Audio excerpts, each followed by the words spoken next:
morphed into an entrepreneur over time. Well, then how did you get into the mobile phone and internet and streaming services? So my first job out of college, I worked for a satellite paging company called SkyTel. We sold international pagers to the business traveler, the frequent business traveler. And I met a gentleman from Mexico City who owned a cellular company, and he invited me to go to Washington, D.C. and run his institute. So it was like a trade association for Latin American wireless carriers. Did that for 2 years, promoted trade shows in Latin America to all the cellular carriers and operators. Shortly after that, I went to work for AT&T Wireless and got my start in mobile and selling direct-to-consumer. Very interesting. So you went into the entrepreneurial side rather early? Yes, actually, while working at AT&T, I was an indirect account manager supporting small business accounts, agents that owned and operated their own wireless or cell phone stores.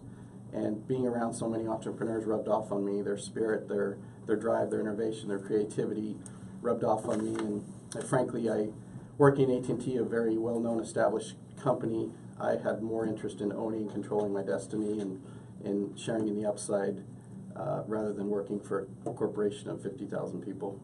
Well, this is interesting, and I know our listeners want to learn how an entrepreneur takes a vision and makes it into reality. You have been, I think, founded, I should say, Vidgo in 2016. Yes, got involved with streaming space 3+ years ago. I've been selling satellite TV direct to consumer for 13 years, sold Dish Network and DirecTV, ran and operated call centers and basically customer acquisition companies to acquire customers for those two brands. And over time I saw the market shift towards streaming, especially in my own home. I noticed the way my kids watch Netflix, and all of a sudden instantly they were watching on their cell phone or their iPad and watching their own content, picking what they wanted to watch rather than surfing through channels. And so I saw the shift occurring and I decided I wanted to be a part of it. Well, this is an excellent case study because we're going to look at Vidgo's vision, your strategy, your insight, and your plans for your outreach and marketing and sales. And each and every one of those we can take a few minutes, and also you can bring in any past lessons that you've learned that would help us. But I do want our listeners to know that this is a 3-year startup that has already gained traction. There are over 50,000 likes on Facebook and over 4,000 on Twitter at this time. So you're moving in the right direction. Thank you. Yeah, if I could add, it shows the need and the desire in the market for an independent streaming provider. To have that many followers so early on just resonates and proves that the cord cutter or the streaming market is looking for an up-and-coming startup. Well, let's talk about TV with live linear programming and what that means. Sure. So I get asked all the time, is Vidgo a competitor to Netflix? And the answer is no, we're a complement. So if you think of Netflix, they've traditionally recorded content, or what's referred to in the industry as video on demand. Vidgo is live programming, so it's centered around mobile distribution. I believe, and I've seen studies, that close to 75% of consumers will consume video on their mobile device. So it made sense for us to focus on customers and partners that target mobile customers, because that's where we'll start, and then we'll expand and support a set-top box like a Roku or a Fire Stick, Apple TV as well. Now, I always talk about firmographics, and firmographics are the markets, if you will, or the industries that any company strategy is targeting. You have very specific firmographics. Correct. So as I mentioned with the mobile customer, we decided to pick a segment of the market that everyone else is ignoring, play in a different sandbox, so to speak. So we believe there's an underserved market that the cable and satellite and streaming providers are ignoring, and that's the cash pay, the underserved market, and we've developed relationships to target that customer base. So we're going to be laser focused on a very niche demographic and deliver customers that the same satellite, cable, and streaming providers can't deliver. And your insight has discovered in the pay TV ecosystem, and by 2021, that could grow to over 40 million. Correct. As an entrepreneur, you look at markets that have huge growth in streaming are frankly the only part of the pay TV industry that's growing. So I wanted to be a part of a growth industry again and take advantage and gain our percent of the market share. So talk about, you have the insight. Mm-hmm. We all have vision. We all have dreams at night. Where does it all come together? So in other words, you have the vision. You did your analytics. but now it's got to connect. You have to have a strategy, and it has to be more than a strategy. You need to have a means of employment. So it needs to be financed, right? It needs to be connected to the market. So talk about that aspect. Great question. So we're doing a Series A capital raise right now. We just closed a seed round, raised a little under $500,000 to fund this. We're doing a Series A round, primarily speaking with venture capital firms to fund this. We need funding to pay deposits with the programmers to carry networks like ESPN, Fox, A&E, some of the major networks that you're familiar with. So we're in a capital raise phase, and we expect to complete that in the next 30 to 45 days. Beyond that, our strategy with distribution, we have some partnerships with mobile phone companies that have points of sale around the country, 10,000 plus points of sale that we're partnered with. So our go-to-market strategy is to target the mobile customer, deliver a customer that no one else can. The app is a free download in the Apple or the Android store. They'll be able to register in these mobile locations and sign up for VidGo. And then, of course, we'll do traditional digital marketing with social media and Facebook and Google paid search and whatnot. So we're going to reach as much of the market as we can, but we're going to focus on executing, targeting this underserved cash-paying customer. And you actually have a plan to develop that, and that plan is to have sales representation in retail stores? Correct. With these mobile locations, as I mentioned, there's 10,000 plus. There's a field sales force of over 100,000 agents. Many of these are mom and pop independent owned operators where you buy your cell phone, your accessories, your cases, your chargers. Some of them you buy prepaid calling cards, some of them they're cash pay services. We have distribution in all those. We'll have point of sale materials, posters, brochures, collateral, window clings to get the brand and get the message out. But these independent sales agents are our feet on the street. They'll be selling the product for us. And the beauty is we don't have to employ those. They're employed by someone else.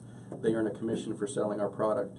And all we need to do is deliver them basic sales collateral and point of sale material, give them the product to use and sell, and it sells itself. Just as an example, these locations are doing 10 to 15 million transactions a month where these customers walk in and do a purchase. So we have a captive audience on day one to sell VidGo for us. Well, talk about innovation disruption. Thank you. So, so overnight, you could have, actually, I don't know if it is overnight, maybe you can talk about how that developed, but you have the potential of having 100,000 sales representatives for your company. Correct. It'll be a ramp period. It will take 90, 120 days, but after a ramp period, we'll have 100,000 sales agents selling our product for us that aren't a part of our payroll. So very exciting, and we get distribution instant from day one, to your point. That is amazing, and that's why I wanted to have you on the air, because I saw or heard your presentation, and I saw that it's very plausible that this could become a billion-dollar company by 2020, 2021, just based on the market plan that you have, which is based on, the financials for the company would be based on generating revenue. How now? Would it be through subscription? Correct.